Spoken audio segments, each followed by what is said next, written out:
Hey, fellow creature, welcome back to Rooftop Talks. Today, I wanted to try a bit of storytelling. I'm not the best at these, but I'll give it a go. I am going to talk about the worst troll I've ever had the displeasure of coming across as a vegan. I'm very mindful, I'm very conscious when making this video to not platform this deranged individual. If I'm going to talk about this guy, I'm going to use him to say something productive for other vegans out there. I'm not going to give him anything. I'm just going to use him to help you because I care about you. I don't care about him. And he's not important. He's like one of the least important people I've ever seen. But I don't believe that about you. I actually find you very important. If you're watching this, if you're a vegan and you want to support each other, have a community here where we can collectively roll our eyes at the idiocy of the current social, political, societal era that we unfortunately have been born into. I think we're unfortunate because we've been born into a time period where it's socially not only acceptable but encouraged to abuse animals. And it's socially reinforced and it's the expected thing to do. It's the norm to commission animal abuse and animal exploitation. And you're seen as weird or extreme if you choose not to. So I find that unfortunate. I wake up every morning and thinking like, oh shit, here we go again. You know, I think this channel is proof that I'm confronting it. I'm trying to confront the reality of this head on, not shying away. I do a lot of cubes of truth. This is where animal rights activists stand in a square with television screens pointing out, showcasing standard practice footage of animals being processed in the agricultural industry, typically, but it also includes the entertainment industry, fishing, dairy. We're just confronting the public with the reality of what they pay for. Really, the visuals do the majority of the work because it's simply broadcasting to consumers what they are paying for. It's providing them that feedback, that journalism that they have been denied, that they have been deprived of, and deliberately have been kept in the dark about. We get teenagers all the time, kids, adults coming over and saying, I had no idea, no one told me about this. That's what I do. I do it as many times as I can. I don't do it as often as I'd like. I want to be doing more, but I've been doing it for a couple years now. And it's great the experiences you get of like hanging out on the street, pushing yourself to talk to people, however crazy they look, you know, like some people really surprise you, man. And one of the things I learned from doing outreach is that never judge a book by its cover. Some of the nicest looking people turn out to be horrible, cold-hearted assholes, you know, rude, obnoxious. And then some of the most dodgy looking characters you can imagine, just the nicest, most thoughtful person he turns out to be. You really can't judge a book by its cover. People always surprise me. And that's a wonderful thing that I've learned through experience from doing outreach. So there's this guy who would try to infiltrate vegan events of all kinds in the UK. Imagine doing all of this shit, like going to the effort to do this. This is someone I don't really want to even have to try and put myself in his shoes, but he would create a fake profile on whatever messenger app that we were using, and he'd find out the date and time and location. I mean, this guy had so much free time, and this is someone who really lacks a direction in life. And he would go to these things. He'd often show up like barefoot. He'd buy like a pack of minced meat, like minced beef or something, just show up with a new product every time. And he'd do things like he'd get a cup of ice cream. With his bare hands, he'd just take out the pack of minced beef and put it into ice cream. And he'd often do this about this far away from your face as you're holding the screen or as you're trying to talk to a member of the public. You're trying to have a conversation with a member of the public. About this far away from your face, you could smell his breath. It smelled really bad. And he would start just scooping the raw minced cow flesh.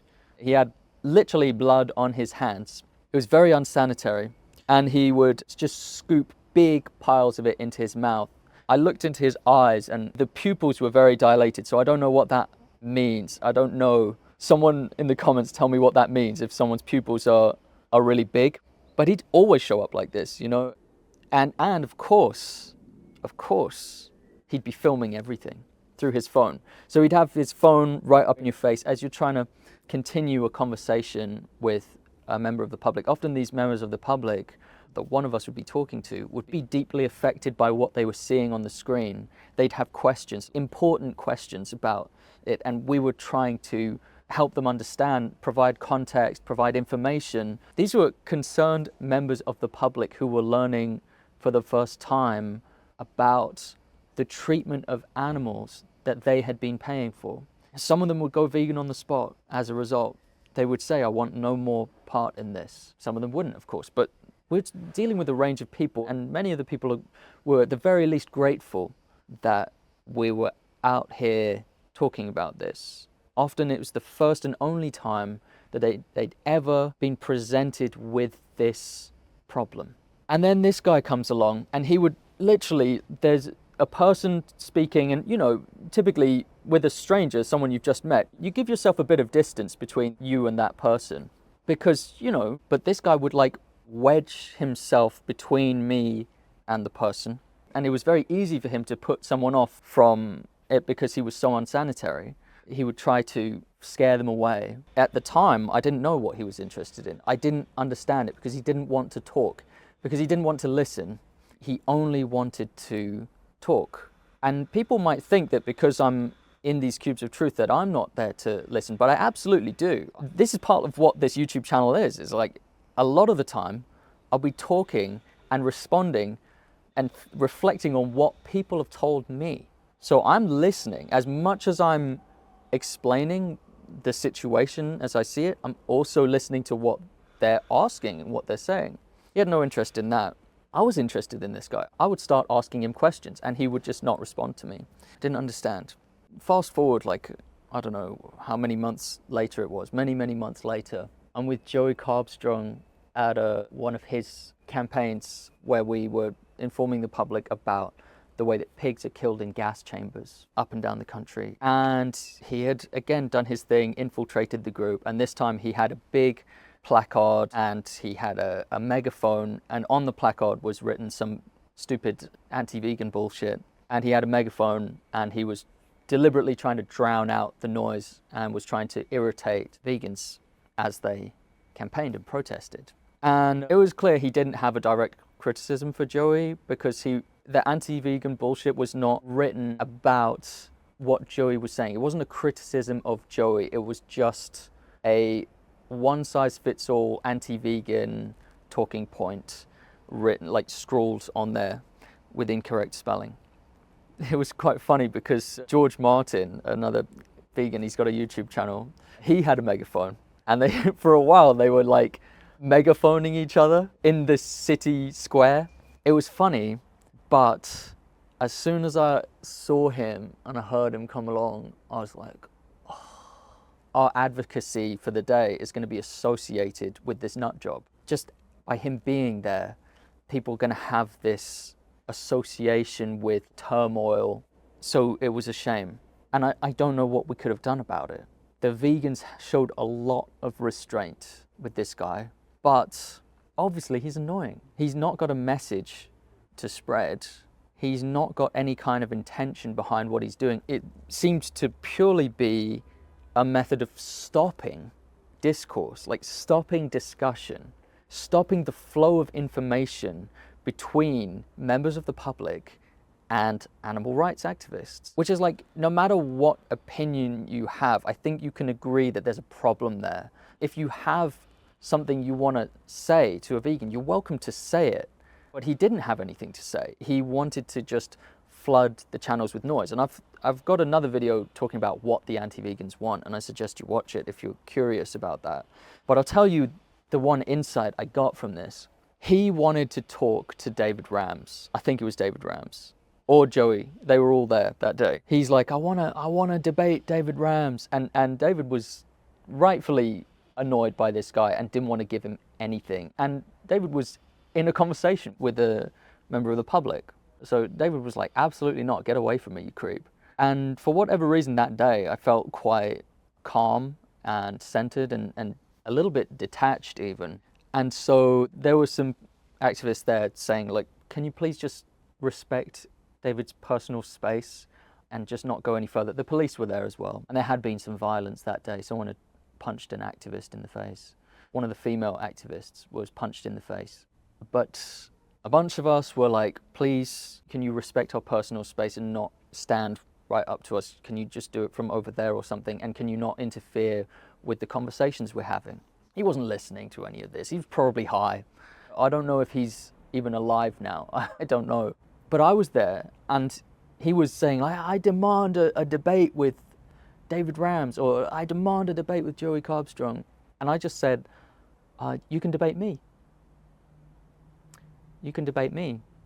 Why not? Why don't you want to debate me? And he actually looked at me, and with a moment of clarity, it was the first time and only time he had ever acknowledged my existence, I think, beyond seeing me as like an object or a wall.